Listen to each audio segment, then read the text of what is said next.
Merci d'être toujours avec nous. Direction l'Afrique du Sud, où l'entreprise publique d'électricité sud-africaine, Eskom, relie l'unité Cusil à son réseau. Cusil est une centrale alimentée au charbon qui apportera les 800 MW nécessaires pour stabiliser le système d'alimentation en Afrique du Sud. Eskom a aussi augmenté ses exportations d'électricité vers les pays voisins, la Zambie, le Zimbabwe, la Namibie, dont beaucoup ont été fortement touchés par la sécheresse.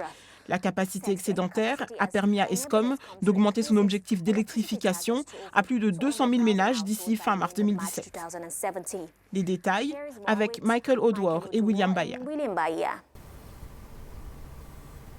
L'entreprise publique d'électricité sud-africaine Eskom augmente le nombre de centrales à charbon de son réseau pour faire face aux récurrentes pénuries d'électricité. L'usine de Kusile est prête et apportera un supplément de 800 MW de puissance au réseau.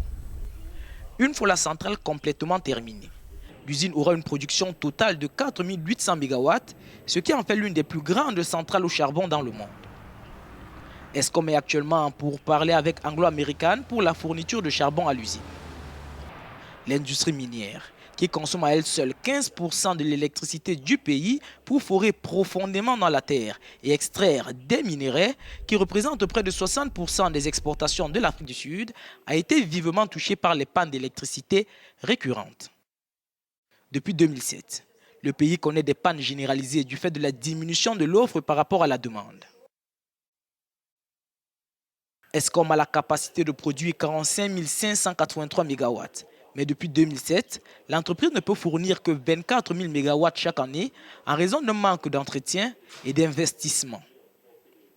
Le gouvernement du président Jacob Zuma a reconnu les graves contraintes énergétiques auxquelles le pays est confronté.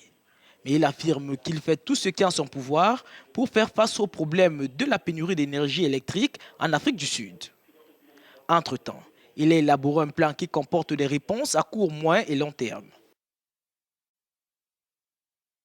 Le plan à court et à moyen terme prévoit une amélioration de l'entretien des centrales électriques d'Eskom, le renforcement de la capacité de production électrique et la gestion de la demande.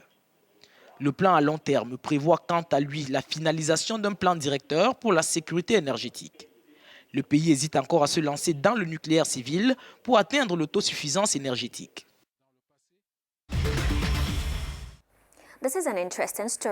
Une histoire passionnante maintenant, celle d'une jeune ingénieure congolaise, Rachel Kombela, qui a décidé de se tourner vers l'entrepreneuriat en industrialisant les feuilles de manioc, plus connues sous le nom de Saka Saka.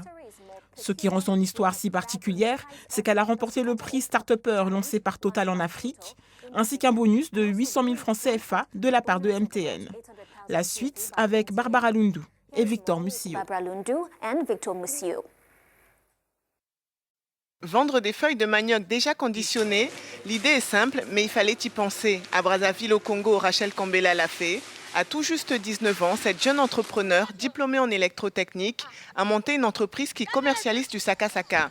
Il s'agit de feuilles de manioc broyées, un plat très prisé en Afrique centrale. La préparation du Saka Saka est assez laborieuse. Une fois achetées, les feuilles de manioc doivent être nettoyées, broyées manuellement dans un mortier et pré-cuites pendant quelques heures. Les produits de Rachel permettent de gagner du temps. Tout le travail est déjà fait jusqu'à la pré-cuisson. Après la récolte, on emballe la matière première, on fait la route jusqu'ici à Brazzaville, on revient au local, on passe au nettoyage et ensuite on passe au broyage. Après le broyage, on pré-cuit et puis après on passe au conditionnement. Après avoir étiqueté, ensuite ça va à la chaîne de froid, donc à la conservation.